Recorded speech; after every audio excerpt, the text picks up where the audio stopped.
Hello everyone, welcome to my YouTube channel. तो कैसे हैं आप लोग? आशा करता हूँ आप सभी लोग अच्छे होंगे। इसी के साथ सबकी प्रिपरेशन भी अच्छी चल रही होगी। साथ के साथ आज का जो हमारा टॉपिक रहने वाला है वो बिहार की एक पोस्ट से रिलेटेड रहने वाला है, जिसको हम लोग कहते हैं BSPHCL। यहाँ पे टेक्निकल ग्रेड थर्ड की हम लोग यहाँ पे सैलरी देखेंगे। इसी के साथ क्या क्या प्रमोशन क्राइटेरिया होता है, प्लस बेनिफिट्स एंड पर्क्स क्या होते हैं, काम क्या करना पड़ता है यहाँ पे टेक्निकल ग्रेड थर्ड की वैकेंसी में। हम लोग ये सभी चीज़ें यहाँ पे इन डेप्थ जानने वाले हैं और जानने वाले हैं। इसी के साथ यहाँ पे क्या क्या चीज़ें रहती हैं, कैसे रहती है, ये सभी चीज़ें आपको इन डिटेल इसी वीडियो में मिलने वाली है। वीडियो के लास्ट तक बने रहें ताकि आपको एक एक इन्फॉर्मेशन सारी समझ आ जाए। तो ये जो BSPHCL होता है, इसकी जो फुल फॉर्म होती है Bihar state power holding company limited हुई, और इसी के साथ यहाँ पे टेक्निकल ग्रेड थर्ड की पोस्ट आती है। तो इसी में यहाँ पे जो सैलरी होती है हम लोग वो डिस्कस करने वाले हैं।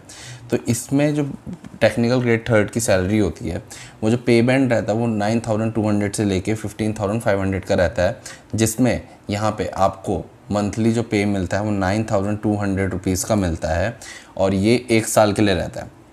यहाँ पे सबसे टेक्निकल चीज़ जो जानने वाली है इस पोस्ट में वो यही है कि यहाँ पे 9,200 रुपये आपको प्रति माह मिलने वाला है, वो भी आपको 1 साल के लिए। 1 साल के बाद जब आपकी यहाँ पे जो पोस्ट है वो पक्की हो जाएगी, उसके बाद आप जो ये पे बैंड होता है ना 9,200 से लेके 15,500 का, यहाँ पे आपका लेवल 4 के हिसाब से आप उसमें चले जाते हैं। बट फॉर 1 ईयर स्टार्टिंग का यहाँ पे आपको सैलरी जो मिलने वाली है वो पर मंथ 9,200 ही मिलने वाली है। और इसी बीच में आपको यहाँ पे हटाया भी जा सकता है, टर्मिनेट भी किया जा सकता है। अगर आपका वर्क जो है यहाँ पे अप टू द मार्क नहीं रहा तो आपको यहाँ पे हटाया भी जा सकता है। ये सारी चीज़ें क्लियरली मेंशन्ड है यहाँ पे नोटिफिकेशंस में भी। तो ये पोस्ट है तो सही वैसे, बट यहाँ पे कुछ चीज़ें हैं जहाँ पे कैंडिडेट को ध्यान रखने की ज़्यादा ज़रूरत है। तो यहाँ पे 9,200 रुपीज़ का आपका पे मिलने वाला है, ठीक है। 1 ईयर के बाद आपको जब अपॉइंटमेंट मिल जाएगा, आपको सिखाने के बाद अपॉइंटमेंट मिल जाएगा, तो आपको उसके हिसाब से सैलरी मिलेगी। तो वो सैलरी जो रहेगी यहाँ पे वो हम लोग डिस्कस कर लेते हैं।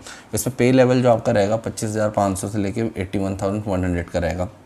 फिर बेसिक पे आपका 25,500 का हो गया, HRA 4,590 का हो गया आपका वाई क्लास में, और जेड क्लास में 2,295 का। DA हो गया 12,750, अब 50% हो गया DA, काफ़ी ही बढ़िया चीज़ है।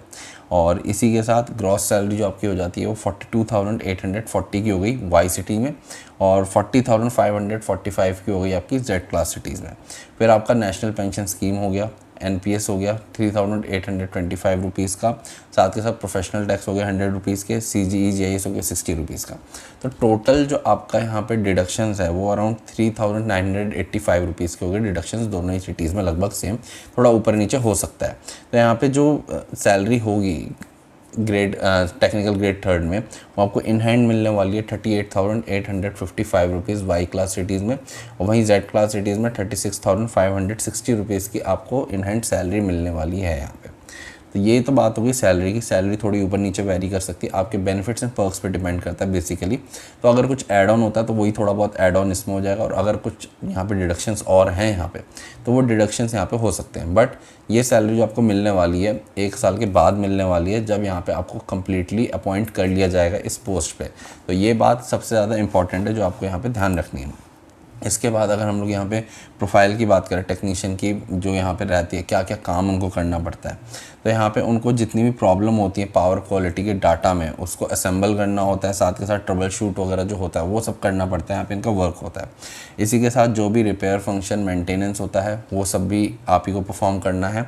साथ के साथ जितने भी इंस्पेक्शन और सुपरवाइजिंग के वर्क डन है एक्सटर्नल वेंडर के द्वारा वो सब भी आपको देखने हैं, और यहाँ पे आपको रिपोर्ट भी मेंटेन करनी है। जो भी वर्क यहाँ पे होता है उसकी एक रिपोर्ट तैयार करनी होगी, आपको मेंटेन करनी होगी, जो कि डिपार्टमेंट के पास जाएगी।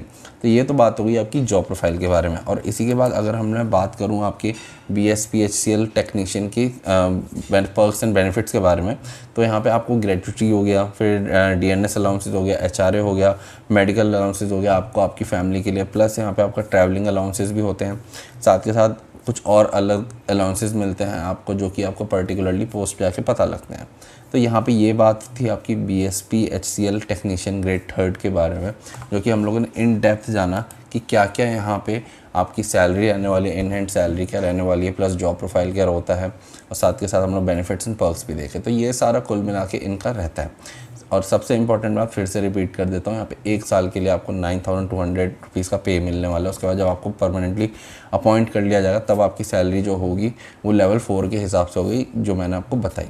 तो ये थी पूरी वीडियो BSP-HCL के बारे में, टेक्नीशियन ग्रेड 3 पे सैलरी के बारे में। बेनिफिट्स एंड पर्क्स भी देखा हम लोगों ने, और साथ के साथ हम लोगों ने यहाँ पे इनके जॉब प्रोफाइल भी देखा, काम क्या करते हैं। तो वीडियो पसंद आई तो वीडियो को लाइक ज़रूर करें, और जो इसके लिए प्रिपेयर कर रहा है उसको वीडियो ज़रूर शेयर कर दें, ताकि उसको ये सारी चीज़ें समझ आ जाए क्लियरली।